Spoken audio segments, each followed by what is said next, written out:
Vous regardez Minecraft pour les amis, une série bucolique, je suis Kriazot, bienvenue.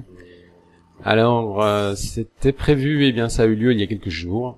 Minecraft a été upgradé à la version 1.3, ce qui signifie que le monde dans lequel je joue actuellement, pour cette série, est condamné, puisque je vais l'arrêter à la fin de l'épisode. Et on parlera de ce qu'on fera ensuite, si vous voulez bien, après. Alors, je vais vous montrer par contre ce qui s'est passé par ici. Beaucoup de choses. Alors, cette fois, j'ai des animaux. Alors, pourquoi j'ai fait tout ça? Il se trouve qu'à la base, Minecraft pour les amis était une série qui... Pourquoi j'ai un mouton bleu qui se balade ici? Ah, ça c'est les bugs de cette nouvelle version. Bon. Il se trouve qu'à la base Minecraft pour les amis était prévu donc pour être montré à des gens qui ne jouent pas à Minecraft, soit pour leur donner envie, soit pour expliquer pourquoi c'est vachement bien comme jeu et puis qu'on arrête de vous regarder comme un extraterrestre. Je pensais donc partager cette expérience-là en essayant d'être à peu près descriptif et puis montrer que c'est pas complètement bête. Il se trouve que voilà, le but a été atteint. Quelques personnes qui ont vu cette série se sont procuré le jeu et ont commencé à y jouer et m'ont donc posé des questions. Donc cet épisode sera un petit peu pour clarifier ou expliquer des choses sur lesquelles je suis peut-être passé un peu vite puisqu'à la base le concept c'était de le regarder avec quelqu'un qui jouait, donc je me suis pas forcément attardé sur tout. Et hop. Et donc voilà le but. Alors quand on avait commencé Minecraft pour les amis, on avait commencé à expliquer qu'il fallait s'équiper avec des outils, et je vous avais expliqué au fur et à mesure des épisodes qu'il fallait les améliorer. Et bien c'est ce que j'ai fait. Voilà. Tout le métal que j'ai récupéré dans les grottes, que j'ai quand même récupéré malgré mes problèmes avec ce donjon, je l'ai fondu, ce qui m'a donné tout ça, ces petits lingots de métal, et j'en ai fait des outils. Oui, je suis équipé pratiquement tout en métal. Et voilà, donc ça m'a permis d'avancer un peu mieux. Autre chose qui m'a permis d'avancer rapidement, ça a été le fait que mes champs ont commencé à pousser. Parce qu'à partir du moment où j'ai eu de la nourriture, j'ai pu abandonner l'idée de devoir jeter des œufs pour avoir ces satanés poulets. J'ai juste pris ça à pleine main, ça les a intéressés, ils m'ont suivi partout. Donc je savais des poulets sauvages que j'ai ramenés ici. Oui, ça marche. Et ensuite, il n'y a plus qu'à les faire se reproduire comme on peut le faire avec tous les autres animaux.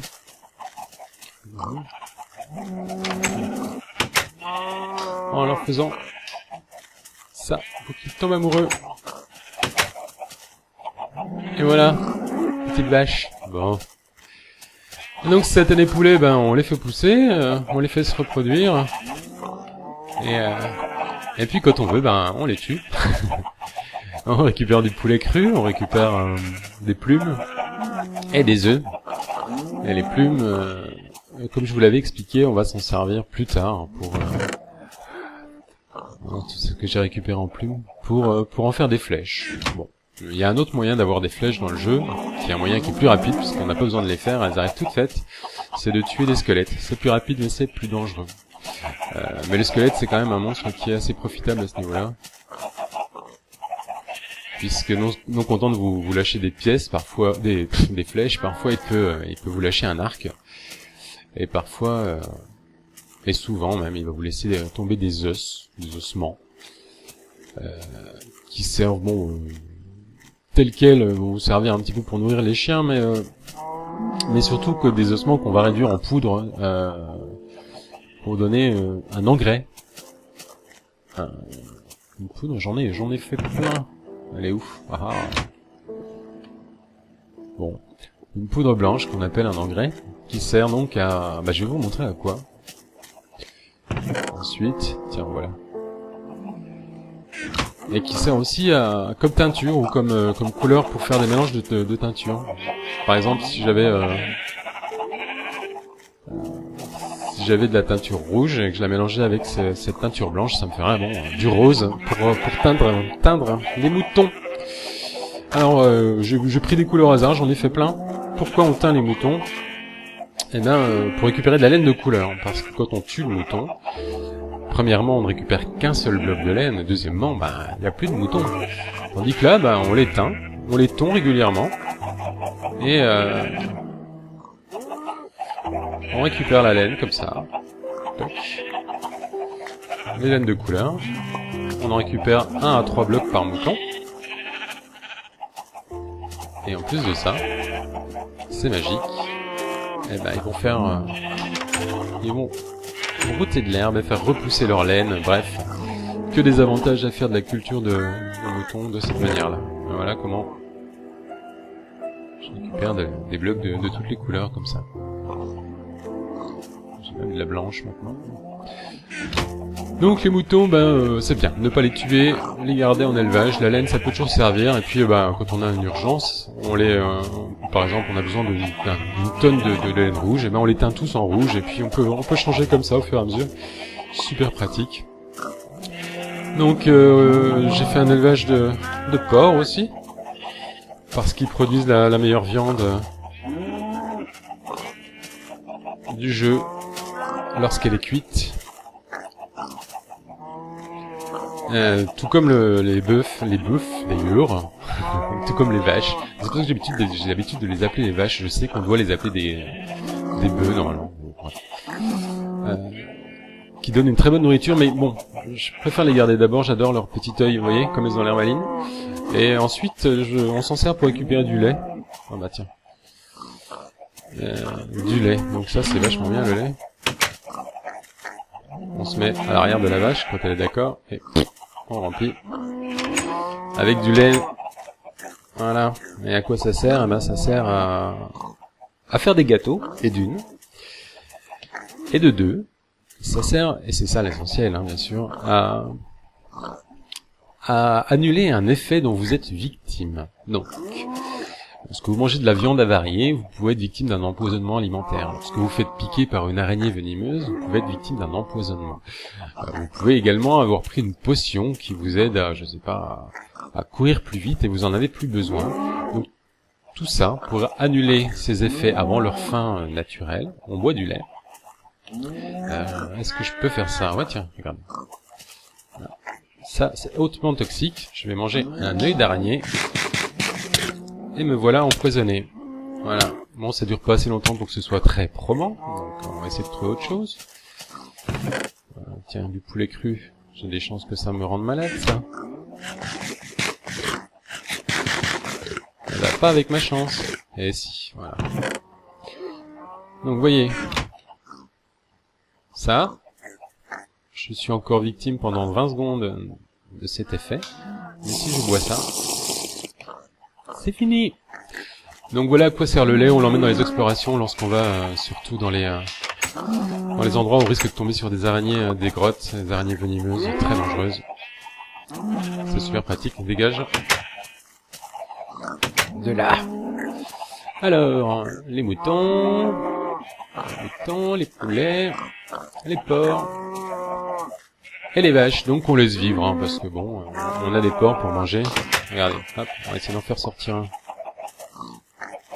Allez les cochons. Ah, tiens, hop, le premier qui sort, gagne un vœu. Vous voyez, quand je tue un cochon, je récupère de la viande, mais alors le truc marrant, et ça aussi c'est à savoir, c'est ça. Alors c'est super cruel, je dis pas le contraire, mais c'est super pratique. Hop, dégage. Non, reviens par ici, petit. Il a senti ce qu'il allait lui arriver. Et voilà, il est enflammé, et lorsqu'on le tue, ça n'a pas marché. Non! Ah, j'ai fait l'incendie.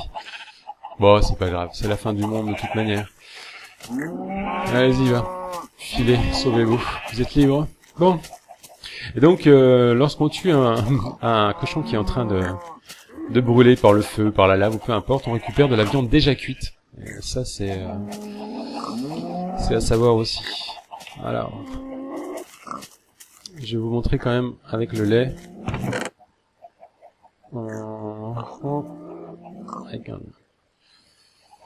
Je vais vous montrer.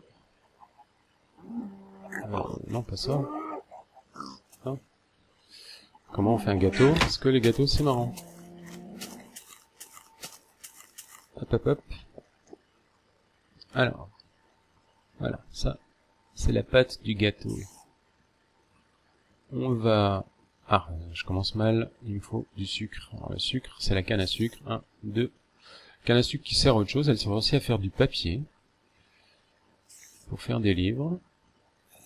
Donc, on met le sucre, on casse un œuf au milieu, et on recouvre tout ça d'un beau nappage de lait. Voilà un gâteau. Hop. Ça me fait le gâteau et je récupère les trois seaux vides. Bon, il pleut. Il pleut. Faut que j'arrête. Il ne pleut pas. Il fait nuit. Je suis en vacances et il pleut.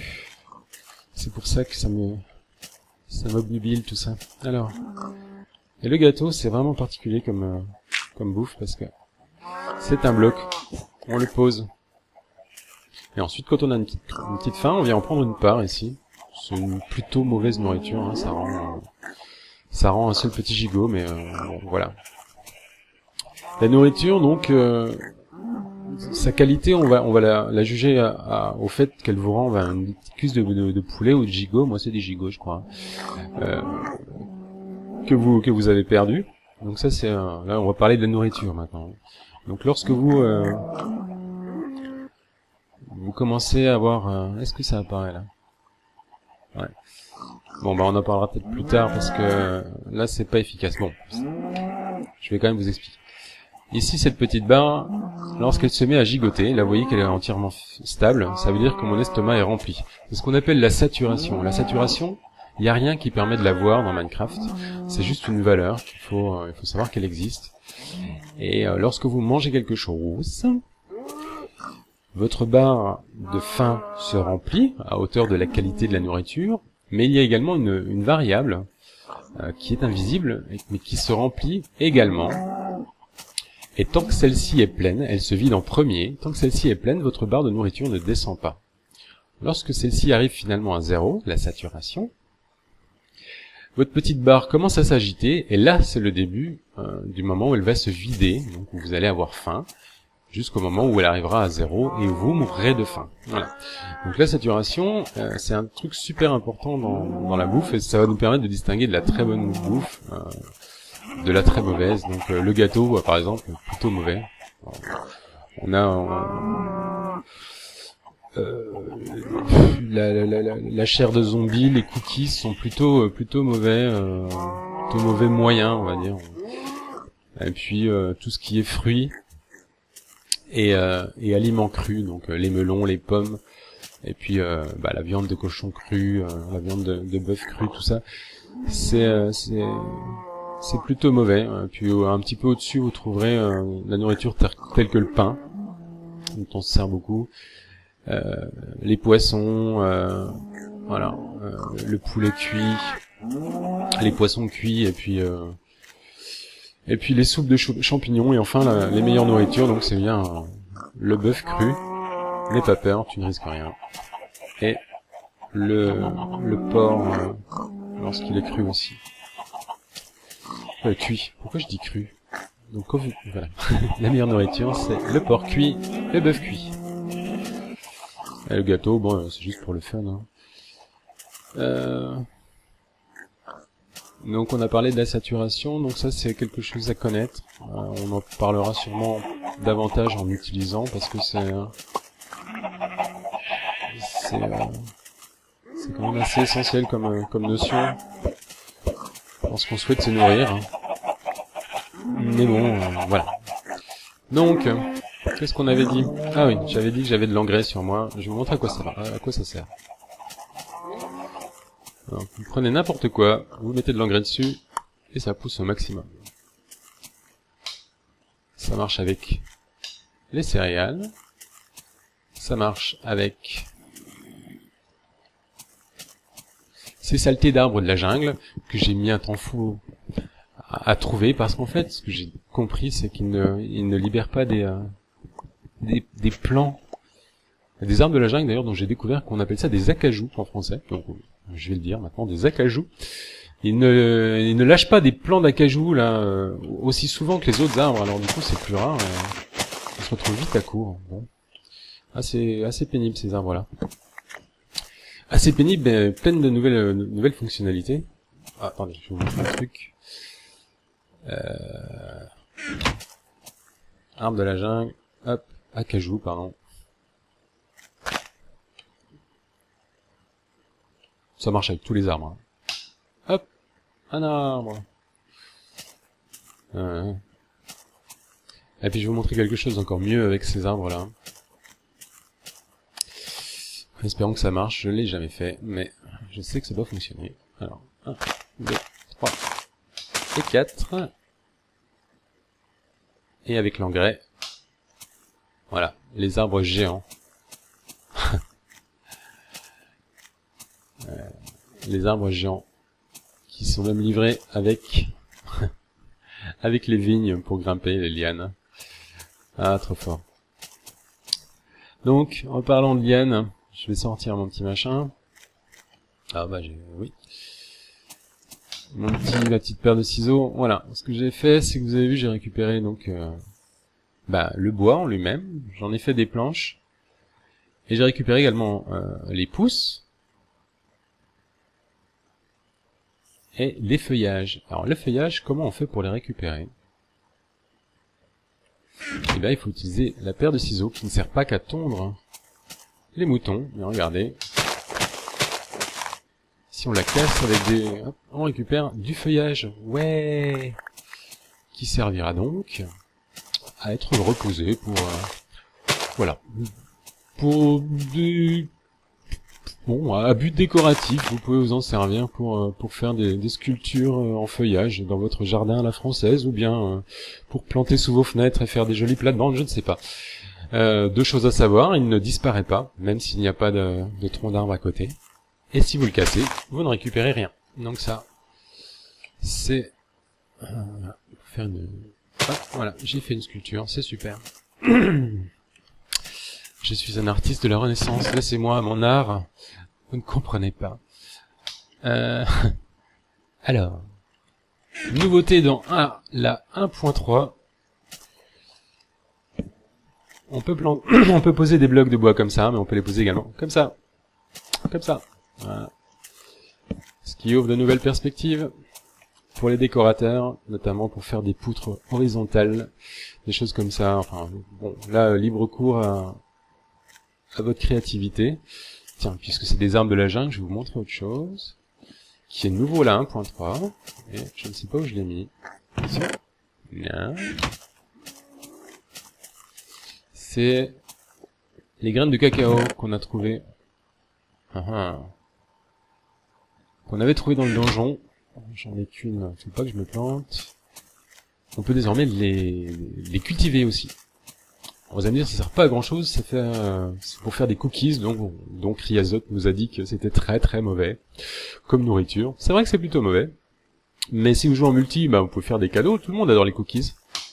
Ça marche. Et puis, sachez qu'on s'en sert quand même aussi des cookies pour faire de la teinture marron. Bon, voilà. Des graines de cacao, pardon, pas des cookies. Et donc les graines de cacao se replantent sur les arbres de la jungle, sur les acajou. Hein, donc ils sont du coup plus des acajou, là vous faites moins les malins, ce sont des cacaoyers, des arbres à cacao, et qui poussent également et qu'on peut cultiver et pour usage plus tard. Et les fameuses lianes donc qu'on peut également récupérer. Hop là, avec ma petite paire de ciseaux. Et bon, j'ai pas vraiment de construction en pierre, mais c'est super sympa parce qu'on les replante et ensuite elles vont pousser et descendre jusqu'au sol et se développer. C'est plutôt cool aussi ça. Tiens, je commence à avoir faim, donc hop, je mange une part de gâteau. J'ai une deuxième. Ouais. Voilà à quoi ça sert les gâteaux. Donc on a fait tout ça, on a expliqué tout ce qui était nouveau dans les arbres en 1.3. Je vous avais parlé de quoi aussi je vous ai parlé de la soupe de champignons. sans vous montrer ce que c'est. Est-ce que j'ai encore du bois sur moi? Ouais. On va faire des bols en bois. Hop, tac, tac, tac. C'est exactement le même schéma qu'un seau, sauf qu'au lieu de le faire en métal, on le fait en bois. Et on a des bols. Et j'avais des champignons. Ouais. Alors, on va prendre un bol. On va mettre un champignon marron et un champignon rouge. Et nous voici avec un ragoût de champignons. Délicieux s'il en est.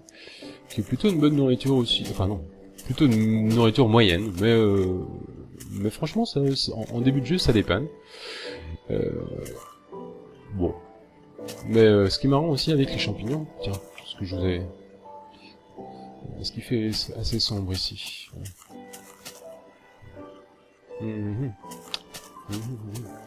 Ici. Parce que je vous avais montré que les champignons ça pousse pas au soleil. Voilà. Notre super engrais. Attention. Ah, santé.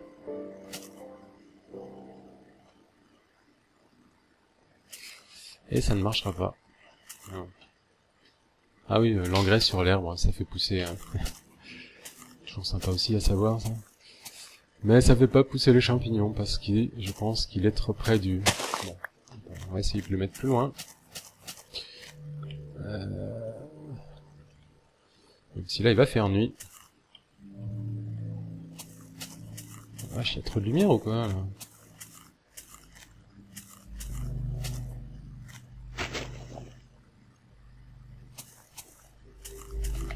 Ah bon, bah on va laisser tomber pour les champignons, c'était une bonne idée pourtant.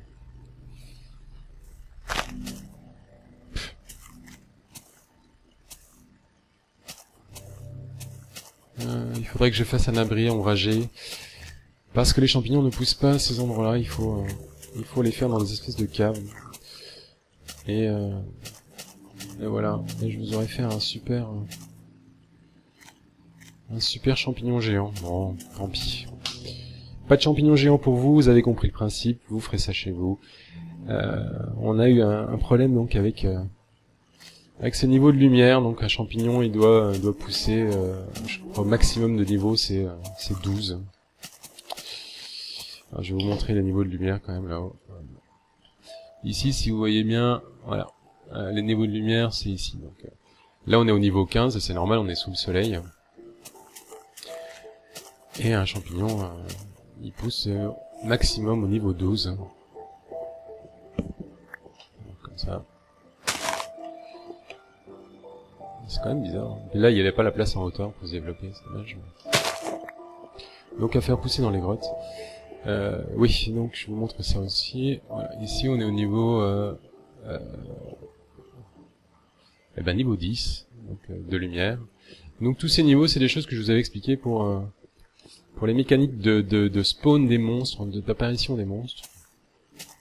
Et ça aussi, on m'a demandé de l'expliquer un peu mieux que la dernière fois. Alors, pour ce faire, on va du rouge, de l'orange, jaune, bleu. Expliquer ce que j'avais tenté de vous expliquer la dernière fois, qui n'était pas si évident que ça. Même moi, quand j'ai fait les sous-titres et que je me suis réécouté, je me suis dit, s'ils ont compris, bien, tant mieux pour eux. Alors, on va admettre que vous êtes ici. Et je vous avais expliqué qu'aucun monstre n'apparaît dans une sphère dont le rayon est de 16. Donc, 1, 2, 3, 4, 5, 6, 7, 8, 9, 10, 11, 12, 13, 14, 15, 16. Voilà. Ensuite, on va en rajouter 8. Je vais vous dire pourquoi. Pardon.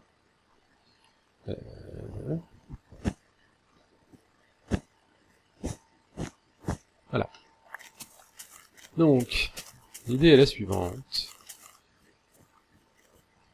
Le jeu va tester l'apparition des monstres régulièrement, qu'il fasse jour, nuit, à toutes les, je crois que c'est toutes les 10 secondes.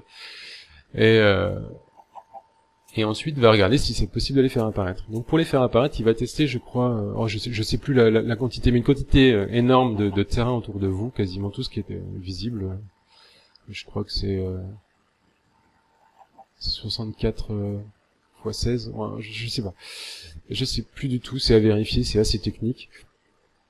Et ensuite va vérifier si les monstres peuvent apparaître. Donc pour qu'ils apparaissent, il faut donc, comme je vous l'avais expliqué, que le sol soit en dur. Donc ici, il le pourrait.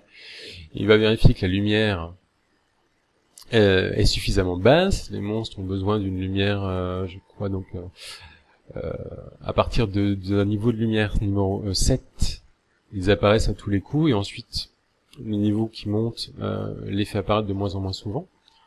Donc compter 7, 8, 9, c'est à peu près le risque de voir apparaître des monstres. Et ensuite, il va vérifier à quelle distance se trouve le joueur. Donc c'est vous, ouais.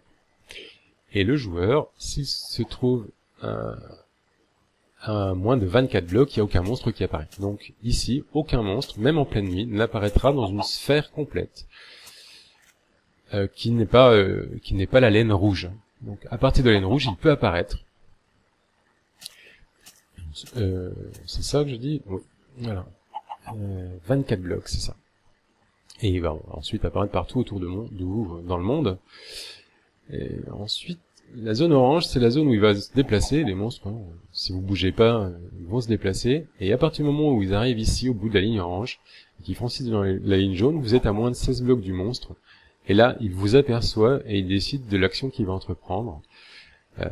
Donc voilà, ça devient la zone dangereuse.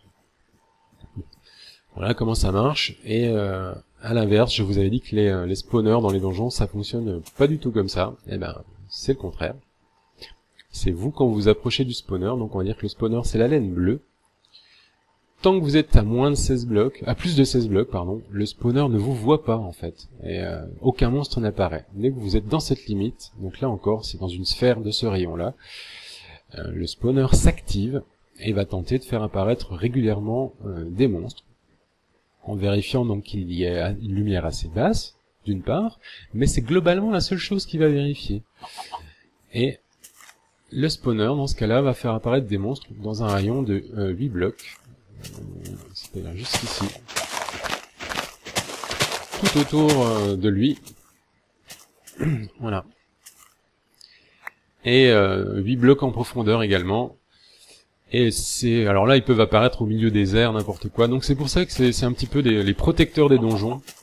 Bon, c'est pas pour le peu de choses qu'il y a dans les coffres à protéger, mais voilà pourquoi on sert beaucoup des spawners et de ces fonctions-là pour en faire de l'élevage de monstres. Puisque on peut mettre de l'eau dessous, vu qu'ils apparaissent en plein au milieu de l'air également, les monstres. Ça pose aucun problème qu'il y ait de l'eau dessous, alors que des monstres normaux n'apparaissent pas dans l'eau. Voilà, donc je suis pas sûr que j'ai été beaucoup plus limpide, mais au moins j'ai précisé tout ce qu'on m'avait demandé. Voilà. Voilà qui va clôturer cet épisode, qui va clôturer le monde, avec mon cacao à pousser. Tout pousse bien. J'ai pas essayé de l'engrais dessus d'ailleurs, j'aurais dû. Bon. Encore quelques petits peu de gâteau. Voilà. Je l'ai pas fait, mais c'est un peu des bases, alors tant que j'y suis et que j'y pense. Bravo. Le roi de la construction. On peut avoir envie de faire un puits, donc c'est comme ça qu'on fait. On met un seau d'eau dans un coin. Ouhou. Un seau d'eau dans un autre coin. Et vous avez une source d'eau infinie. Vous pouvez puiser dedans tant que vous voulez. Ça marche. Voilà. Et si vous êtes dans un environnement de terre glaciale, il faut également faire un petit toit, sinon votre source va geler. Donc ben voilà, nous allons mettre fin à ce monde dans lequel nous aurons vécu les 5 premiers épisodes de Minecraft. Pour les amis. On va essayer de faire ça en beauté, je crois que c'est comme ça. Ouais. Je vérifie, mais... Ouais. Avec du TNT. Et mon briquet. Hop, soyons fous. Ah merde, j'en ai fait qu'un. Très organisé. Et je vous avais dit qu'on allait voir ce qu'on allait faire. Et ben, j'ai deux choix qui s'offrent à moi pour les épisodes suivants. Soit j'utilise, eh bien, voilà, l'acide de ce monde, donc le chiffre qui apparaît en bas à gauche, et je refais un monde donc avec la même seed, donc qui sera exactement le même logiquement, mais en version 1.3, ce qui me permettra de le générer avec ces nouvelles particularités du terrain. Soit on redémarre directement sur autre chose complètement aléatoire. Et puis je pense que je vais faire ça, même si j'ai longtemps pensé que j'allais refaire le même monde. Je me dis que bon, j'ai pas trouvé de désert, j'ai pas trouvé de village. Bon, il y a un donjon qui est en surface ou presque, ok. Mais non, je pense qu'il faut savoir dire stop. Voilà. On va mettre 2 blocs de TNT. Vers vous tous les animaux.